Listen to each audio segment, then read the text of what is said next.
Hoggaan dhufaa jiru makiinaa oofaadhanii waanan jedhu qaaliitti qabataa akkanumatti mataatti yaadataa dhufee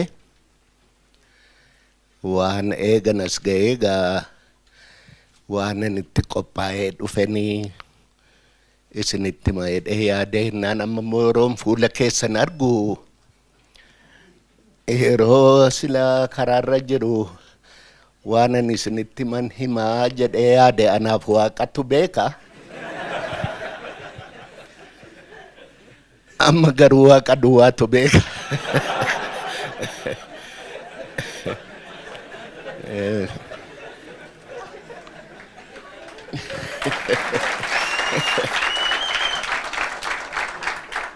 Waa'ee obbo Gaaddisaa waanan jedhun dhabu maaliif Gaaddisaan dhugumayyuu dhaloota ammaa kanaa fi gaaddisa akkuma maqaa isaatii gaaddisa. Ani Gaaddisaa kanan beeku nama Wallaggaa ta'uu isaati.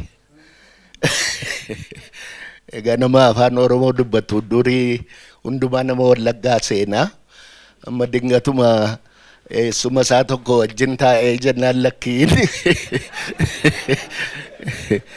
inni boqqojjiidha naan jedhe.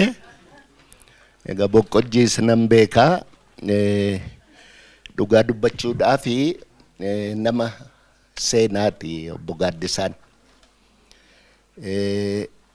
Baay'ee waan obbo Gaaddisaa irratti turuu hin barbaadu. Waan of barruu jedhan kuni maali waan jedhu kana. Ani yeroo baay'ee of gaafadha. Kophaan galasii innaa ofuman gaafadha waan natti dhufu ofuman gaafadha. Waa katabuuni waan guddaadha. Wanni waa katabuu fakkaatu hin jiru. Na yeroo baay'ee kanan of gaafadhu utuu macaafa qulqulluun hin katabamne ta'ee atarii Yesuusin dhalata tureeyii faa jedheen of gaafadha. Baay'ee nama dinqa. Otoo quraanni hin katabamne ta'e amma quraanni kun faan Nabii Muhammad jedhan suni du'ee waggaa 150 booddeedha katabamee jedhan. Kan Yesuus immoo waggaa 400 booddeedha katabamee jedhan. Amma tun katabamne ta'e yoo har'a namni Yesuus jedhan hin jiraataa? Har'a Nabii Muhammad namni jedhan hin jiraataa? Oromoo waan jedhu yaa nama har'aa kan jiru waan gaafattu kan du'en kaafattu yaa gowwaa si durri bowwaa jedha. Wanni waan du'e kaasu katabbiidha. Wanni waan du'e kaasu du'aa ka'uun hin danda'ama. Hin danda'ama. Oromoonis du'aa ka'aa jira. Du'aa ka'aa jira. Eega ijoolleen keenya qubeedhaan waa katabuu calqabanii bara nuyi ijoollee akka keessan kana afaan Oromootiin katabuu dhiisaatii afaan Oromootiin dubbachuun iyyuu nama adabsiisa. Yeroo ani waggaa 18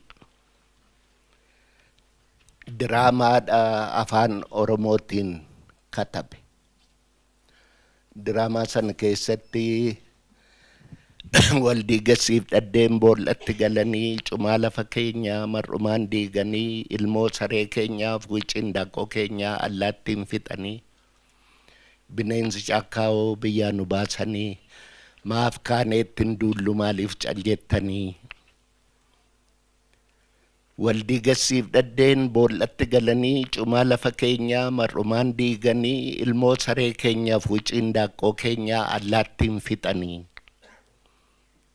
diinni keenya tafkiin kittaa keenya lixee dhiiga nanna keenya tasa dhugee fixee injiraanniif ciniin gubbeerra nu taa'ee guddaa nutti qoose gidiraa nu kaa'ee kun hundumtu politikaa ture yeroos.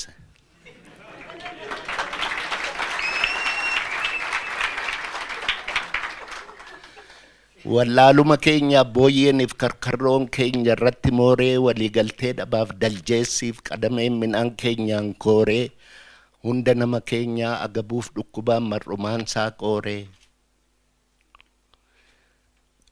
Waldigasiimaani daljeessiif qarameen maal jedhanii booyyeeniif karkarroon shuumii mangistiitiin jedhee jedhaniiti. Ji'a 16 poolis xaabiyaatti hidhameen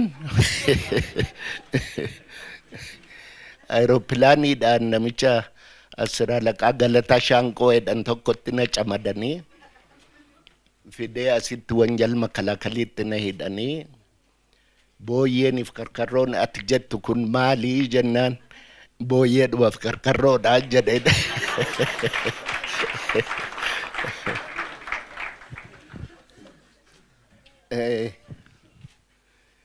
Adda kuulanii addana jirti yeroo hundumaa yeroon walaloo afaan Oromoo kana yaadadhu qeesiidha yaadadha qees guddinaanii baay'eedha jaallatu afaan Oromoo keessumaa immoo walaloo katabii fideetti naa dubbisii naan jedhanii sanbata sa'aatii booddee bijaamaa uffatanii mana oolu. Achi dhaqeenii walaloo dubbisaaf baay'ee gaafa afaan Oromootiin yeroo calqabaatiif gaazexaanii Barrisaa jedhamu calqabee qees guddinaadha kan walaloo katabe. Na ijoolleen qubee kun egaa akkuma nuyi akka keessan ayyaantuu taanee qubeen baratin nummoo ayyaantuu taanee warra isin hin beekne nama gurguddaa du'aa ka'uu Oromootiif du'an yeroo hundumaa isin yaadachiisuu barbaanna. Isaan keessaa inni tokko Gaaddisaadha.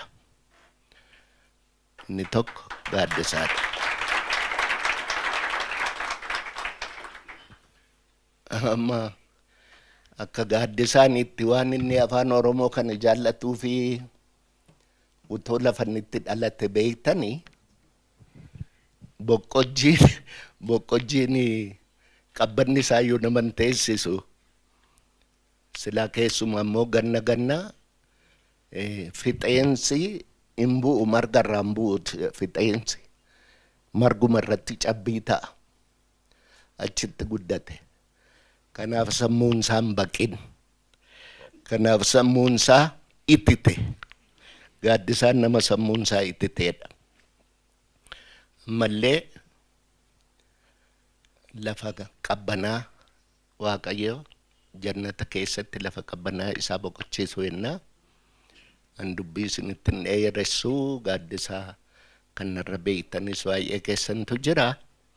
Gaaddisaan amma kan abbaasaa duwwaa miti. Kan Oromoo ta'eera. Ijoollee qubee kanaaf immoo innuu abbaa ta'eera. Kanaafi baga kanaan isin gahee baga abbaa argattanii isinin jedhuun barbaadaa ulfaadhaa.